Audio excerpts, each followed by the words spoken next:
pagkamatinuanon, or we need to know how to obey God. Obeying God is very important. Ang pagtuman sa kabubuton sa Ginoo mahinungdanon kaayo. Daghan kaayo karon ang dili gyud nakapadayon. Sa John chapter 6, pila ang ligaon gikan sa 5 ka tinapay ug 2 ka isda. Sa record diha 5,000. No, nagano, nabusog silang tanan. Pero, kung na mong padayon pagbasa diha, ang linibo, mihunong, di na nagpadayon. Hangtod, may abot ang panahon nga sila pa nagsinggit nga ilansang si Kristo. Pero tanan na pangitaw nga itabugid ka na tungod kay gusto sa Ginoo nga kaluwasan maangkon sa uban hangtod sa atong kapanahonan karon. So in response sa pagkamaayo sa Ginoo, atong hatagan kung pagtagat kining reasons why obedience to God is important. Rason, ngano nga ang pagkamatinuhanon nato sa Dios mahinungdanon kaayo. Daghan di nagpadayon. Pero salamat sa Ginoo kay nagapadayon kita. Amen? Okay. So, tanaw na to, there are 8 reasons na kwan po na to, ngano ang uban di makapadayon. But since the Lord wrote us here in Kinabawan, 1978, may abot o more than 600 ang akong nabaptizan. Karon nga year na nagpabaptize na po o daghan ang nagadoon sa Ginoo.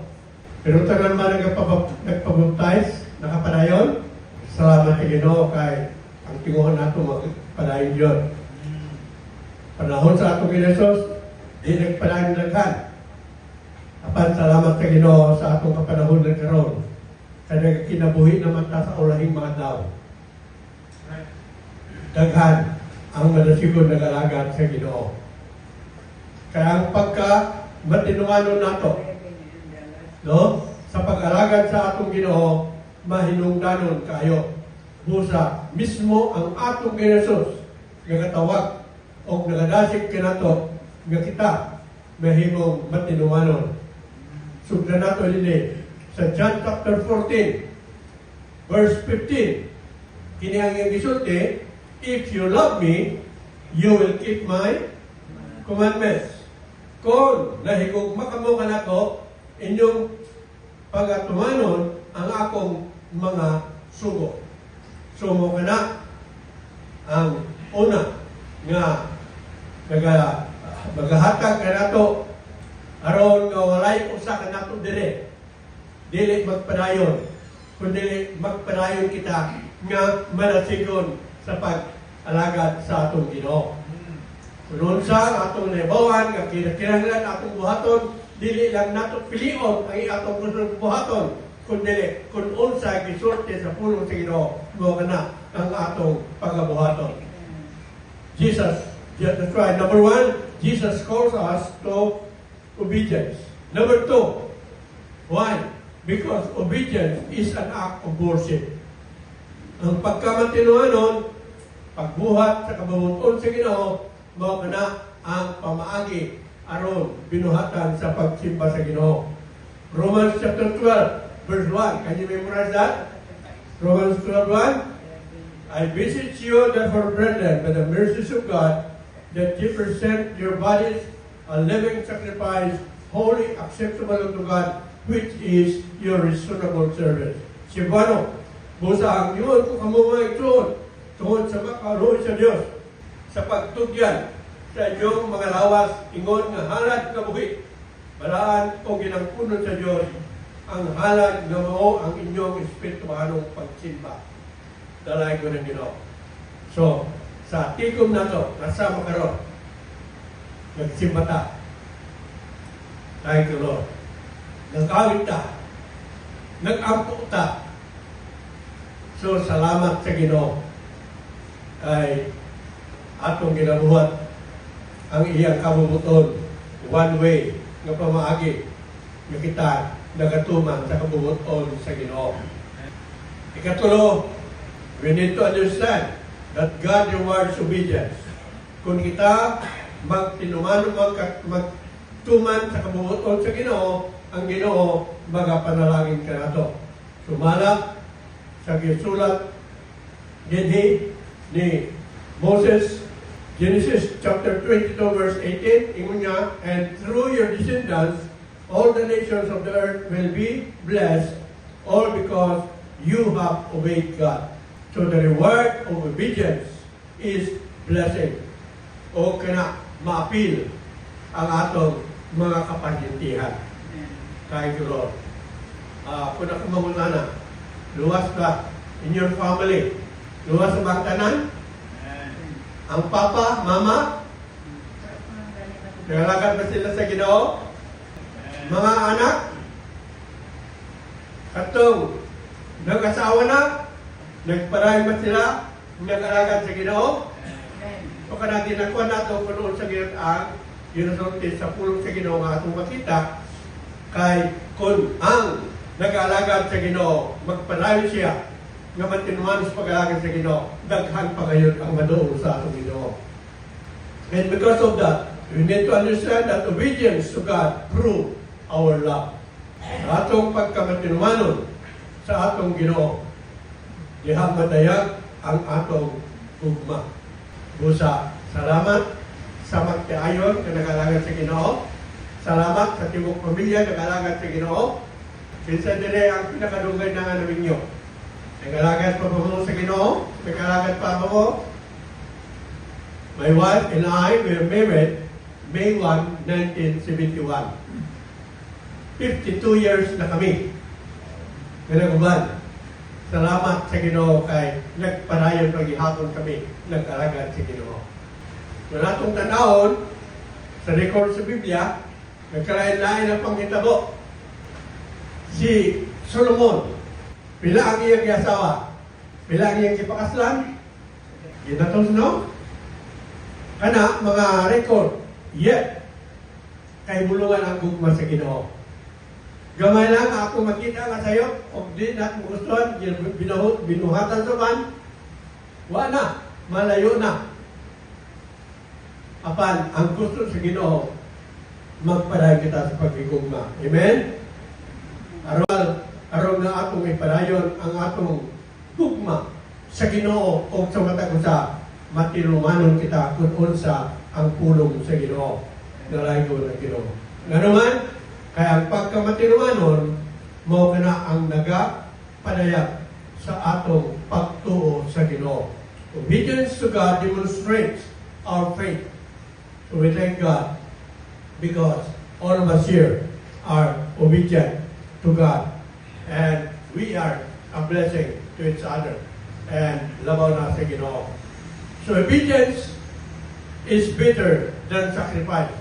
Tumala sa pulong sa Ginoo sa 1 Samuel chapter 15 verse 22 and 23, ingon dinhi, but Samuel replied, what is more pleasing to God? Your burnt offerings and sacrifices, or your obedience to His voice? Listen, obedience is better than sacrifice, and submission is better than offering the fat of rams. Rebellion is as sinful as witchcraft, and stubbornness as bad as worshiping idols. So, because of you have rejected the command of the Lord, He has rejected you as kings. So, kana ang pamulong sa Ginoo, pinagi kang Samuel. Busa, kanito, problema na na. Salamat sa Ginoo kay sa atong panahonan, we are enjoying our relationship with the Lord. O kita, mga matinumano. So, tuhanon nato ang pulong sa Ginoo. Nalaygo ng Ginoo. Kay sa pangawarning dire, disobedience leads to sin and death. Ang dili kabalo magtuman, padayon nga magtuman, di madugay, mahulog na siya sa pagpakasala. Kabubuton ba sa Ginoo na magtigog ta dire? Amen. Okay. Kabubuton ba sa Ginoo nga sa atong palagtigom magtasig punta sa uban aron makapil sila dire? Amen. Kaya ka na ang aksyon na angay nga itong baton. So, in the name of Jesus, because we want to demonstrate that we are obedient to God, next Sunday, amen, mapuno din tanan kalingkuranan. Hello? Okay. Kaya ang matag ko sa kanato, maka-invite o makadasig o tagsa-tagsa. Dako na katabang. Kaya ka na nga itong pagkabuhaton, daghan pa kayo ang nadoon sa Ginoo. Why? Kinahanglan nato ini, ano? Because whether we like it or not, Jesus is coming very soon. Hapit na kayo. Ang mga panghitabo karon sa tibok kalibutan, kuyaw, nagakinabuhi na kita sa ulahing mga daw. Sa side, sa spiritual side, daghan karon ang nangabugnaw.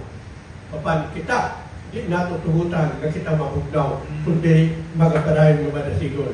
So sa taliwala ni ining mga Panginoon, i-declare ka niya, daghan pag yun ang blessing nga finances kay hatag Lord, aron nga kini magamit nato alang sa iyang kahimayaan na layo ng Ginoo.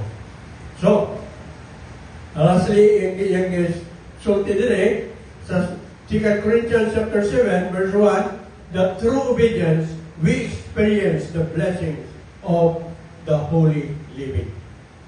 Makita nato ang tinuod nga pagkabago. Kaya naanata sa nagkinubo sa ulahing mga daw. Daghan karon ang mga dawtan na pagawid sila sa simbahan. Apan, dalago ng Ginoo. Kita nga natumpay sa atong Ginoo.